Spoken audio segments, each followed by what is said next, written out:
欢迎收看老挝新闻。今天是2025年6月23日星期一，佛历7月下13，万象小雨，24到30摄氏度。今天的主要内容有：最新外汇报价、股市收盘行情、黄金市场报价、万象燃油价格以及老挝时事要闻。首先来关注外汇。根据老挝外贸银行最新公布的今日外汇价格，美元的银行买入价为21425基普，与上一个交易日持平。泰铢的银行买入价为649.83基普，较上一个交易日下跌3.73基普，跌幅0.57%。人民币的银行买入价为2958基普，较上一个交易日下跌4基普，跌幅0.14%。再来关注股市行情。根据老挝证券交易所最新收盘报告显示，上周五老交所综合指数收于1252.91点，较上一个交易日上涨25.06点，涨幅2.04%。开盘1227.85点，最高1252.91点，最低1202.76点。成交量619300股，成交金额1075574000基普。成交量最高的股票是外贸银行，收盘价1750基普，交易量594800股，其次是浦西开发和老挝电力。成交额最高的股票是外贸银行，收盘价1750基普，交易额1040927000基普，其次是浦西开发和老挝电力。接着关注黄金价格。根据老挝 PV 黄金最新公布的价格，重量为1铢的黄金金条，每根售价是3620万基普，较上一次报价上涨10万基普，涨幅0.28%。然后关注今天的万象油价。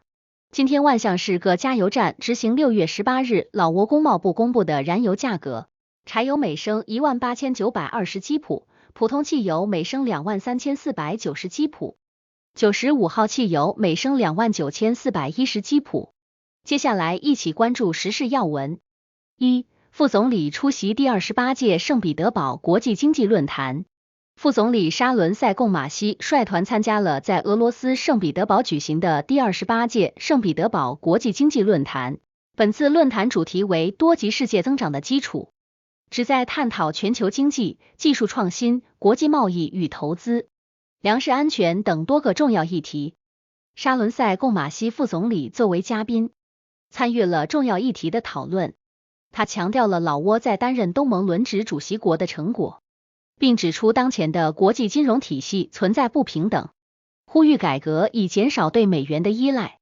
他还出席了由俄罗斯总统普京主持的全体会议，并与俄罗斯副总理阿列克谢奥维尔丘克举行了双边会晤，讨论加强两国关系与合作。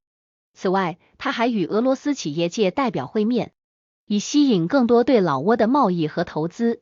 2. 千余民众齐聚万象庆祝国际瑜伽日。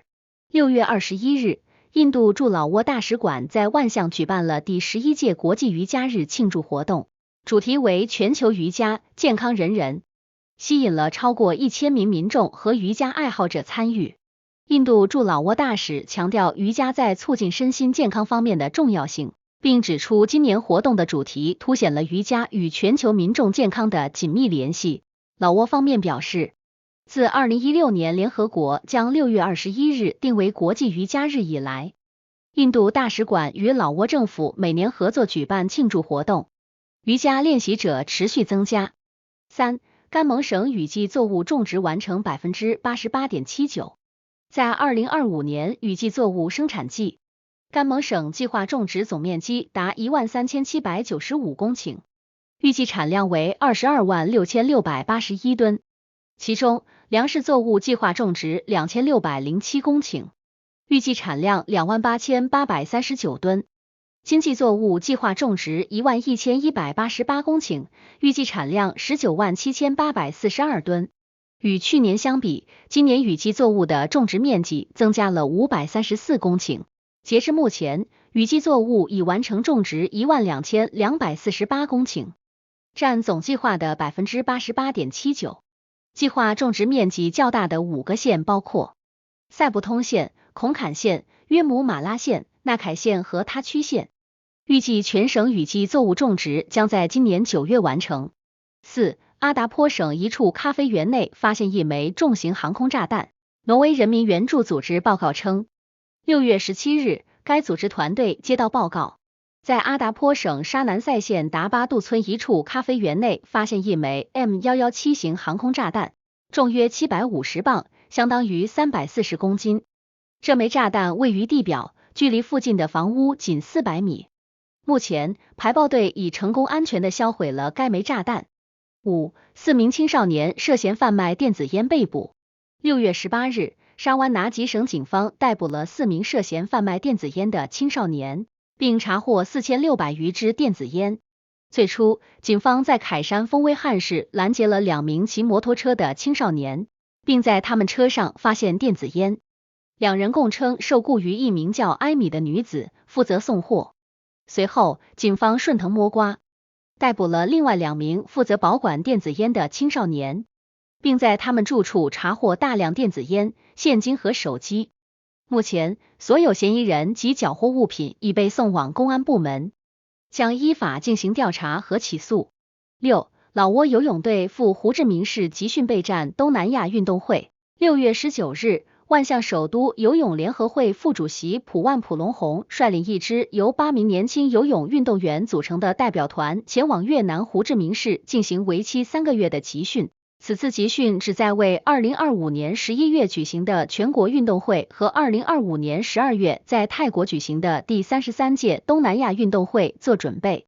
祝愿所有老挝运动员训练顺利，并在即将到来的比赛中取得成功。7. 沙湾拿吉发生9架交通事故，致1人受伤。